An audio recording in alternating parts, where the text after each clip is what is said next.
by our Health Commissioner, Jeanette Kowalik, Chief Mark Rolfing and his command staff, Kyle Meerhouse, who's our Director of Emergency Management, and Nick Tamaro, who is the Emergency Preparedness Coordinator for the Milwaukee Health Department as well.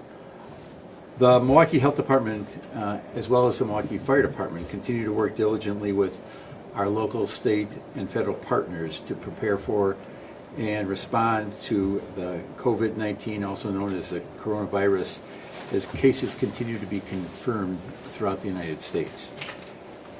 I want our residents to know that ensuring the health and safety of our residents is our top priority. For everyone behind me, this is our top priority. And we are committed to providing accurate information as this very fluid situation continues to unfold.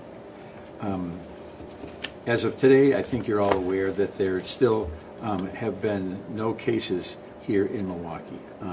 There have been 3 confirmed cases reported in the state of Wisconsin. 2 of those, I believe, are in Dane County, and 1 is in Pierce County.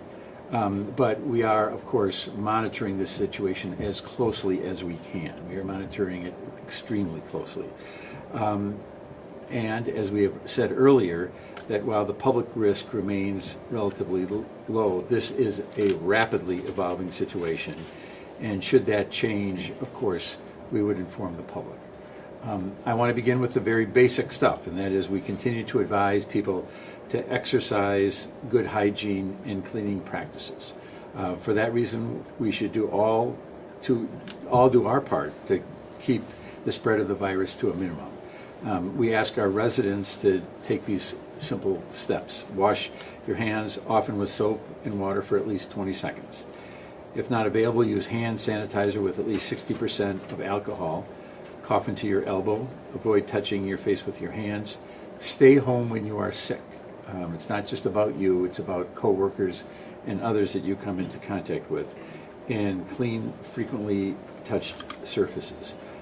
Please also, particularly for the elderly and those with underlying health conditions, follow the travel advisories that have been issued by the Centers for Disease Control and Prevention.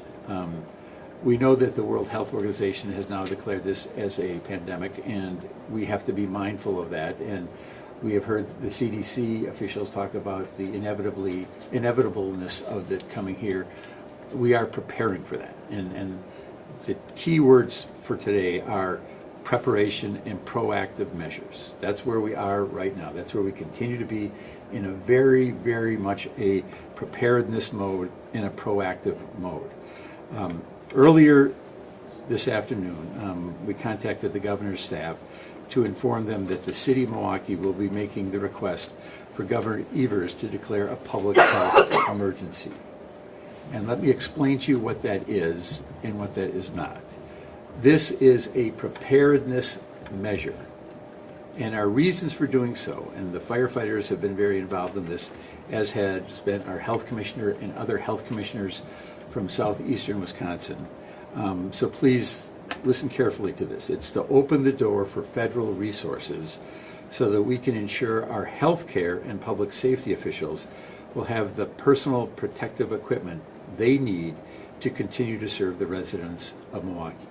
So this is very much, again, preparedness. This is a proactive measure.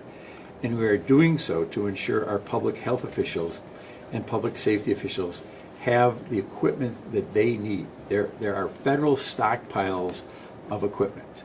And in order to gain access to those federal stockpiles of equipment, we need to have this declaration, this state declaration.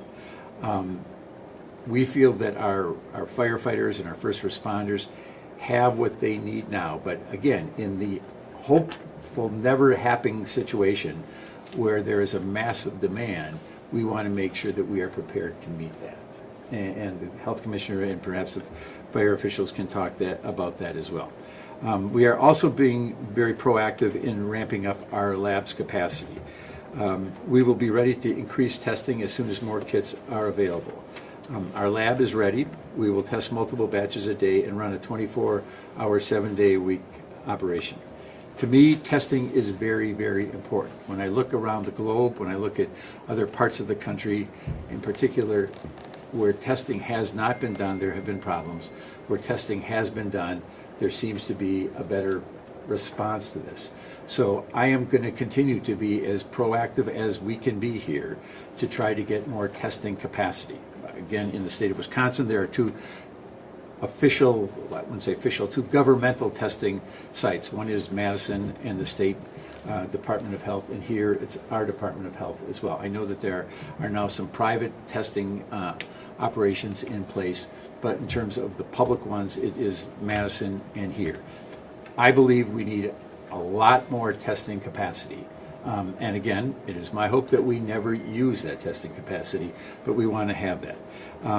In addition, I want to inform the public that by the end of the week, we will be staffing a healthcare hotline that will allow individuals to call and talk to public health nurses specifically trained to answer questions about the virus and have detailed messaging regarding coronavirus. We'll have more information on the hotline tomorrow and Friday. Again, I want to stress our emphasis is on preparation and it's on being proactive. We've also stressed, and we've had numerous meetings over the last week, how important it is internally to have as much communication, coordination,